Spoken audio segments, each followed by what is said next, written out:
आज हम बात करते हैं कि सीटेट में सीडीपी जो एक सब्जेक्ट होता है उसमें 25 प्लस कैसे स्कोर कर सकते हैं। मेरे 30 आउट ऑफ 30 आए थे, तो मैं कोशिश करूंगी आप लोग कैसे भी करके 25 प्लस नंबर ला सकें। तो मैं सबसे पहले बताऊंगी कि मैंने कैसे प्रिपरेशन किया था, कौन कौन से रिसोर्सेज मैंने यूज़ किए थे, कौन सा प्रैक्टिस सेट किया था और कौन कौन सा नोट्स बनाया था। ठीक है, और आप लोग कैसे कर सकते हैं, कैसे एटलीस्ट सीटेट क्वालिफाई कर सकते हैं और सीडीपी में 25 प्लस ला सकते हैं।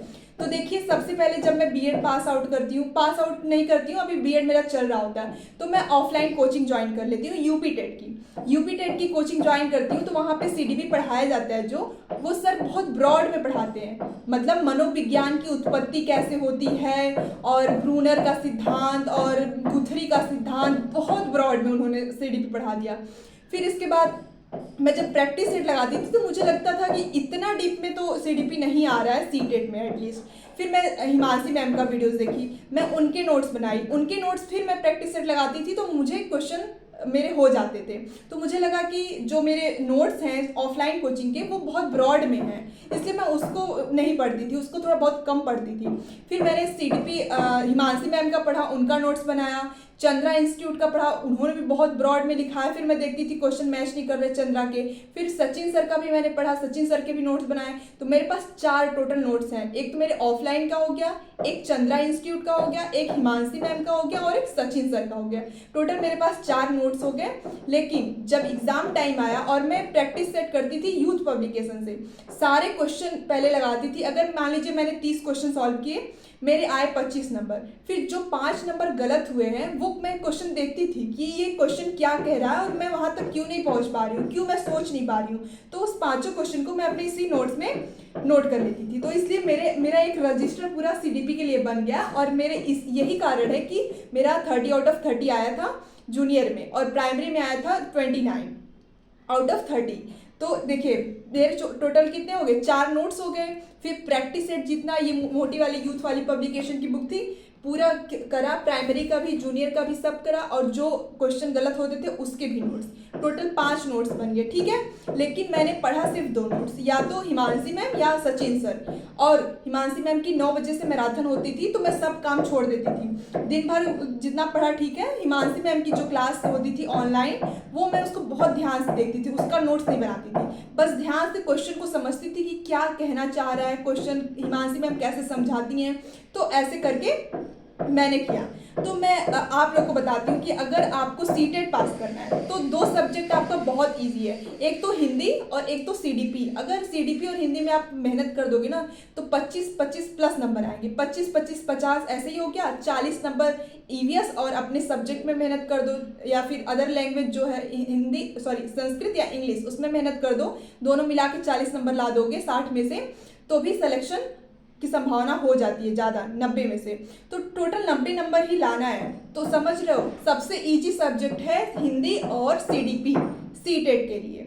और अगर आप लोग को नोट्स चाहिए तो टेलीग्राम ज्वाइन कर लीजिए, मैं नोट्स भेज दूंगी। क्योंकि आज मैंने एक शॉर्ट्स अपलोड किया था अपनी ऑफलाइन कोचिंग का, तो 2-3 लोगों ने कमेंट किया कि मैम मुझे ये वाला चाहिए, ये वाला चाहिए, क्योंकि ऑफलाइन कोचिंग की मेरे नोट्स बहुत अच्छे हैं, उन्होंने स्टार्टिंग से लेके एंड तक पढ़ाया है बहुत डीपली। अगर आप उसको पढ़ लोगे ना तो आपको जो हिमांशी मैम और सचिन सर पढ़ाएंगे वो थोड़ा इजी लगेगा। समझ रहे हो, जब आपको डीप चीज़ों की नॉलेज हो जाती है तो इजी चीज़ आपको हलवा लगने लगती है और वो क्वेश्चन आपके होते जाएंगे।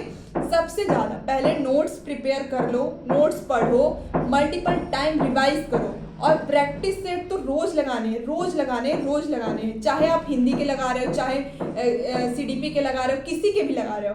टोटल अगर सीटेट पास करना है तो रोज प्रैक्टिस सेट करनी है। और अगर सीटीपी में आपका टारगेट है 30 प्लस, तो जो मैंने बताया कि कैसे मैंने स्टार्टिंग करी, कैसे मैं पूरा ऑफलाइन कोचिंग पढ़ी, फिर इसके बाद मुझे लगा बहुत डीप है, फिर इसके बाद मैंने हिमांशी मैम को देखा तो हिमांशी मैम से क्वेश्चन मैच करते थे जो एग्जाम में आते थे, इसलिए मैंने उसको थोड़ा सा साइड में रखा, फिर हिमांशी मैम का पढ़ना स्टार्ट किया। और साइकोलॉजी समझ में कैसे आती है, जब आपको डीप नॉलेज हो जाएगा। जब मुझे ऑफलाइन कोचिंग की नोट्स समझ आ गई पूरी तरीके से तो हिमांशी मैम जो भी समझाती थी ना वो मेरे दिमाग में डायरेक्ट घुस जाता था और मेरा हो जाता था।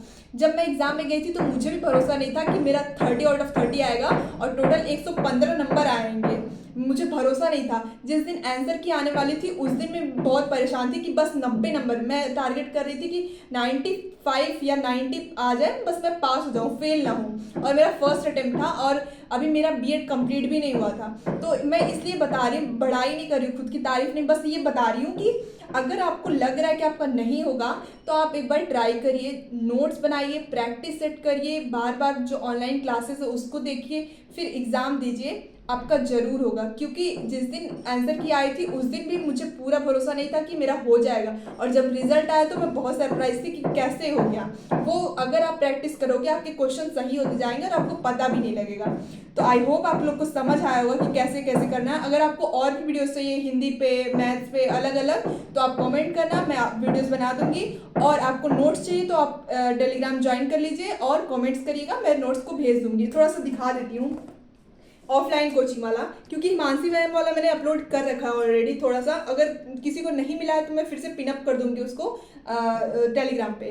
ये देखिए यहाँ पे इन्होंने पता नहीं दिख रहा है कि नहीं, ये यहाँ पे स्टार्टिंग कैसे हुई है मनोविज्ञान की, स्टार्टिंग कैसे हुई है, फिर इसके बाद अधिगम का है, पूरा चल रहा है, फिर वो चार्ट में दिखाना चाह रही हूँ, कई सारे, एक किशोरावस्था, और ये पूरा है बनाया हुआ है,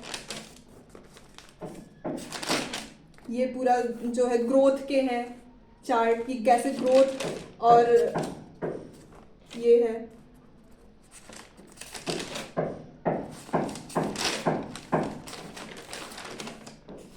और ये क्या है,